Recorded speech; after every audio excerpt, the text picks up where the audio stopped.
Noche, Nochebuena y mañana es Navidad. Del gat, una noia, baixando a lavanda del gat, una noia e soldat. Stille Nacht, heilige Nacht, alles slaat.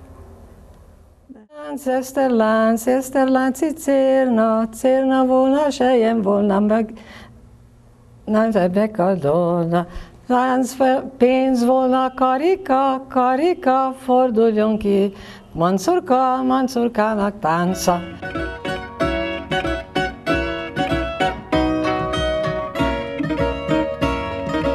Portuga, galego, japa, kamikaze, polaco, gringo, carcamano, anarquista, bicho d'água, branquelo. Essas e outras denominações foram usadas com frequência por brasileiros, referindo-se aos imigrantes que aqui aportaram desde fins do século XIX. Essa atitude de estranhamento em relação ao diferente criará uma identificação para esses imigrantes, os estrangeiros, ou seja, aqueles cujas culturas não tinham afinidade com a cultura local e, por isso, muitas vezes, sofreram discriminação. Além de ser polo industrial, o ABC Paulista estava próximo do centro de São Paulo e nas cercanias da Estrada de Ferro, tornando-se uma boa opção de destino para os novos imigrantes. América, América, América, cosa sarà l'esta América? América, América, América, l'un bel mazzolino di fior. As guerras que repartiram a Europa geraram pobreza e expulsaram um grande contingente de pessoas de seus países de origem. A busca por um lugar melhor para viver e uma vida mais próspera são os motivos que trouxeram essas pessoas para o Brasil. Por que qualquer imigrante migra? Porque ele não tem alternativa, não tem futuro e não tem esperança. Nós tínhamos um terreno, tinha uma chácara, tinha vaca, tinha tudo, estava muito bem estabilizado. Todo mundo, a criançada mais velha na escola, então a gente estava vivendo mais ou menos, né? Bem, e depois deu uma seca muito grande na cidade, no país, e meu pai ficou sem nada na terra, sem comida para vaca, sem plantação, sem nada. E ele falou assim, como ele tinha tido já no Brasil, quando era muito pequenininho, depois o pai voltou e deixou duas irmãs dele aqui, ele pegou e falou, não, eu vou para o Brasil, vou para o Brasil. Na China não podia ficar porque a gente era russo, não era chinês, então a gente tinha que sair de lá. Só ficavam, o governo queria que a gente saísse, ficaram os russos que casados com chineses, aí ficaram. Na Holanda, assim, na Holanda também tem obras sociais, né? Então se dedicava muito a hospitais, a meninas da rua, assim, modo de dizer, meninas assim que ficam no orfanato, né? Crianças que ficam no orfanato, asilos, então eles ajudavam muito assim nesta organização, neste trabalho.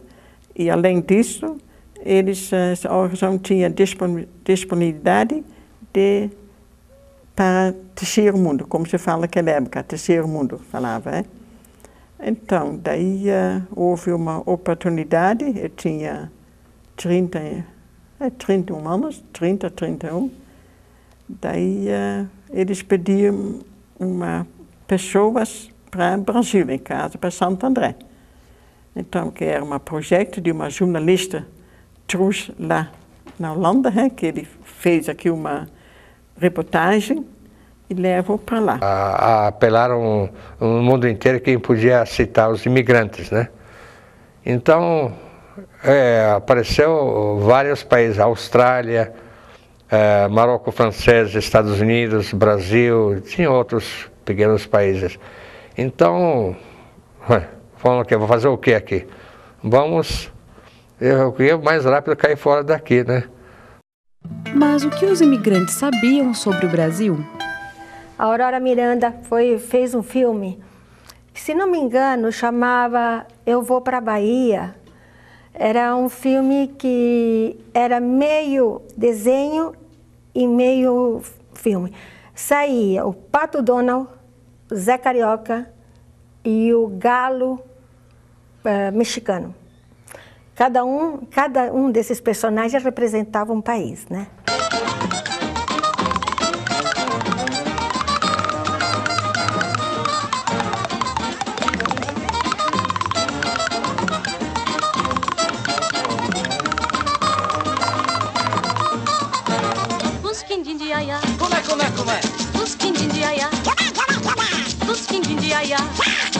faz chorar.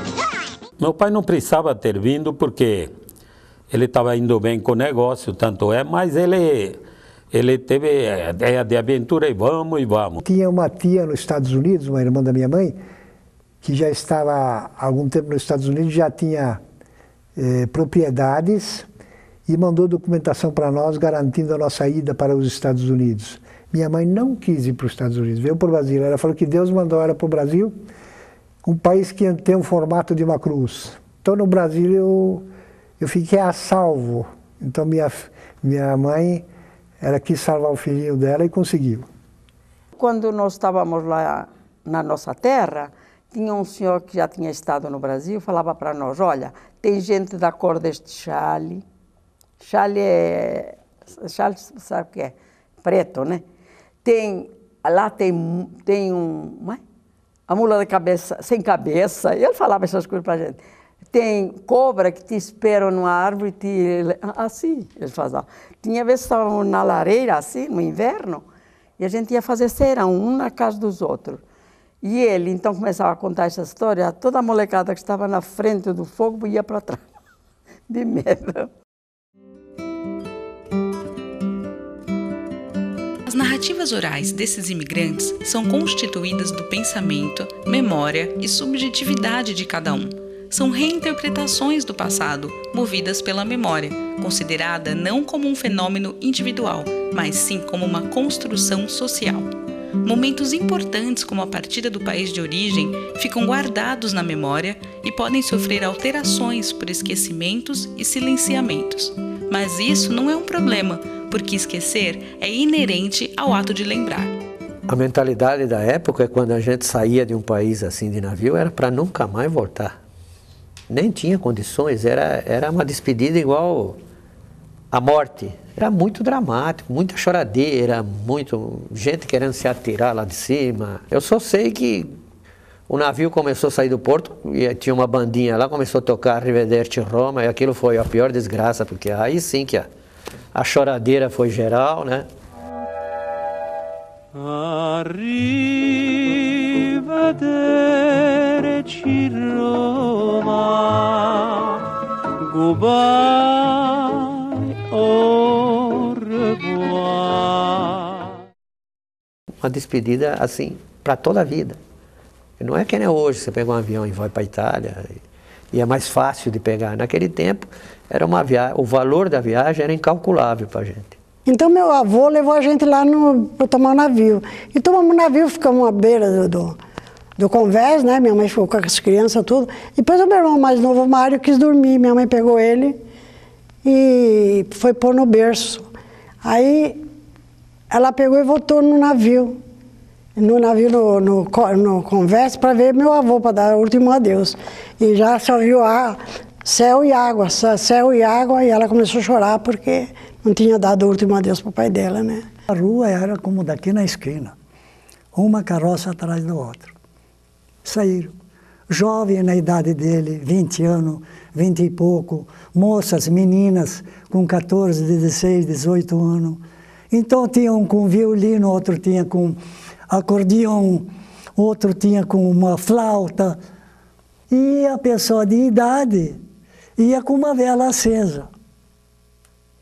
Outro ia com um quadro santo no colo, chorando, grito, aquela choradeira, aquele desespero.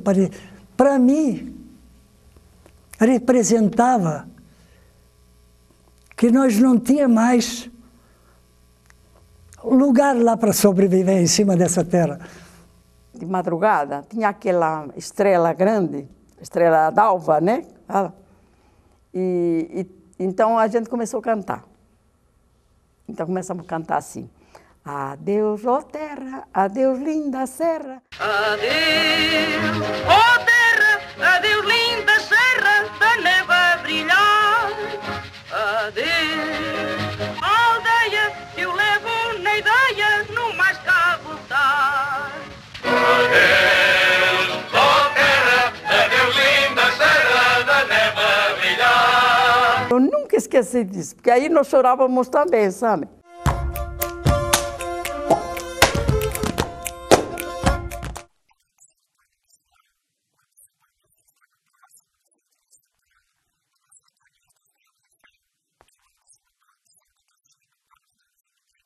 Era só mato, uma casa aqui, outra lá na ponta da quadra. A Vila Floresta contava as casas nos dedos. Naquela época falava que Santo André é a cidade interior do São Paulo. Então, não tinha quase lojas, não tinha lojas. O centro de Santo André, o que é hoje Coronel Oliveira, não era calçadão, era rua, a gente passava lá da Fusquinha. Era rua. Não, imagina, você sai de um centro, vamos dizer centro paulista, e você vai morar numa periferia que não tem esgoto, na época. Rio Alegre não tinha asfalto. Eu me lembro de entrar nas casas, ter um ferro encravado no portão para você limpar o pé porque estava cheio de barro. Você raspava o pé para poder entrar nas casas.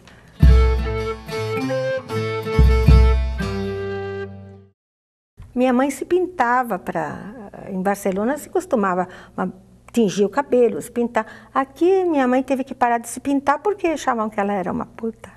Apesar das dificuldades de viver longe da terra natal, os imigrantes foram aos poucos adaptando seus costumes e a cultura da terra de acolhida. No começo foi difícil, porque eu não entendia nada, né? Todo mostrava com dedo, com mímica, confundia muito as palavras. Por exemplo, calça, calçado, eu não entendia por que calça, por que calçado, por que focinho, por que rosto.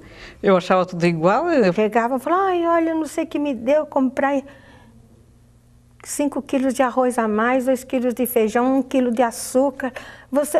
Vai me estragar, vocês não querem aproveitar? Não é que ia estragar, eles faziam isso para nos ajudar. E isso na Espanha não existe. Aí meu pai, então, tinha criação de pato, galinha, tinha plantação horta, tinha árvores frutíferas, plantava batata. E, então a gente nunca passou fome no Brasil, sempre teve fartura, porque meu pai sempre matava porco, fazia linguiça, então tinha bastante, minha mãe fazia os pães em casa, né? Fazia pão em casa, comprava farinha, fazia o pão, era aqueles pão redondo grande, né? Que dava para uma semana. E, então era uma vida assim, sem conforto, mas muito boa, sossegada. Minha mãe achava um absurdo, naquela época as meninas andavam com saias até aqui, até o meio da perna. E na Alemanha era sobre o joelho. Então todo mundo chamava a gente já de cara por causa da maneira como estava o vestido, que estava fora do conceito daqui, né?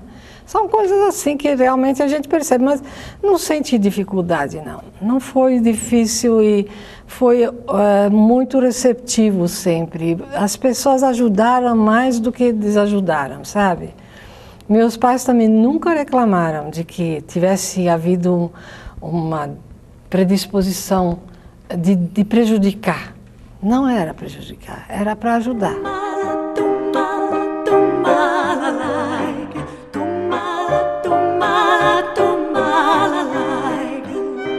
Além das dificuldades, o estranhamento dos brasileiros em relação aos imigrantes permeava o cotidiano dos recém-chegados. A gente era o estrangeiro, apontado. Eu me lembro que na primeira prova que eu fiz em português, na língua portuguesa, prova de História do Brasil, tirei 0. Não sabia nada, porque não sabia nada mesmo, não sabia nem escrever. E eu sei que uma das meninas falou assim, ai, professora, ela não sabe nada. Deve ter falado alguma coisa assim. E a professora, ela falou assim, ela é estrangeira, fica quieta. E eu passava na rua e ouvia as pessoas dizerem, olha, é a estrangeira. Não era uma contraposição à estrangeira, era curiosidade. Um dia estávamos jantando. E naquele tempo tinham muita mania de dizer que português era burro. Até hoje dizem, mas já dizem, não tem provas, né? E então a moça falou assim, não sei a conversa que foi, falou assim, diz o ditado que português é burro. Aquilo eu engoli seco, porque eu não gostava também, né? Cheguei em casa à noite. Mãe, puxa vida, eu tenho que responder, mãe. olha, a moça me falou isso. A minha mãe também ela é agitada. Responde. Falou assim para mim, responde. Também não tenho o direito de ficar bem. Outro dia não é que sai a mesma conversa. A moça falou de novo. Eu falei, é verdade. Português é burro, mas traz espora nos pés para picar as burras igual a você. Aí ela falou assim para mim, muito séria. Ai, Corvina, desculpa, viu? Eu sou, não sei se falou se era filha ou se era neta de português. Aí eu falei assim para ela, por quê? Rato que nasce num forno, ele vira pão? Então, você é burra também. Se o português é burro, né? Eu fiquei surpreso quando vim no Brasil, que perguntavam uns colegas, nunca esqueço isso aqui, que me chamavam de bicho d'água, alemão, bicho d'água, sabe, que essas coisas, né? E perguntavam, de onde você veio? Eu falei que eu vim da Polônia. Polônia? Ah, já sei, é divisa com o Pernambuco. Mas eu que não sei, eu fiquei doido, viu? Mas assim, convivendo e adaptando-se, aprendendo e ensinando, os imigrantes construíram identidades próprias. Eu sou brasileira, eu tenho 60 anos já de Brasil. Mas se eu estiver aqui, eu tenho saudades lá. Se eu estiver lá, tenho saudades daqui. Eu sou brasileiro naturalizado, eu sou espanhol de nascimento. Eu gosto muito de Espanha, mas em França, você não tem saudade de Espanha, da comida da Espanha? Não.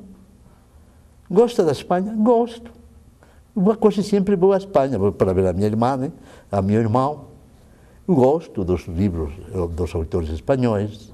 Eu gosto de canto flamenco. Eu gosto também de uma rota aragonesa, porque eu conheço toda a Espanha. Mas eu gosto de um samba. Tenho a mesma paixão. Então, para mim, é tudo igual. Se estivesse, por exemplo, eu morando, digamos lá, que estivesse morando na Colômbia, eu seria colombiano, naturalizado colombiano e com todos os problemas deles. Stille Nacht, heilige Nacht, alles laut. Mas realmente não sei. Se eu soubesse, eu ia cantar, mas não, realmente não sei. Daí vocês me desculpem, porque eu sou mais brasileira do que holandesa. A minha vida escolar não tem paradas assim certas, vamos dizer, de ficar 4 anos no mesmo lugar. De jeito nenhum. Resultado, eu aprendi na minha vida que amizade sim, amigos, para quê? A gente não, quando começa a fazer amizade mais profunda, vai embora, certo? Então, sem querer, fiquei um pouquinho sem raiz nessa parte. Em A Identidade Cultural na Pós-Modernidade, Stuart Hall afirma que os imigrantes habitam no mínimo 2 identidades e precisam aprender a falar 2 línguas culturais, traduzi-las e negociar entre elas. Esses cidadãos do mundo não podem mais ambicionar a pureza de cultura e identidade, porque são produtos de várias histórias e culturas interconectadas. Mas essa inconstância de escolas, essa variação de lugares, isso faz com que você acabe tornando-se um cidadão do mundo, sabe?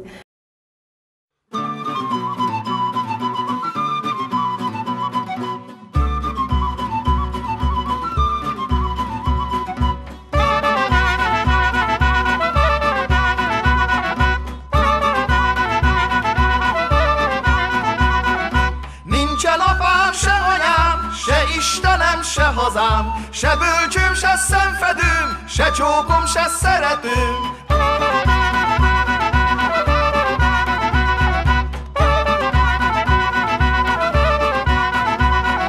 Harmadnapja nem eszek, se sokat, se keveset. 20 esztendőm hatalom, 20 esztendőm eladom.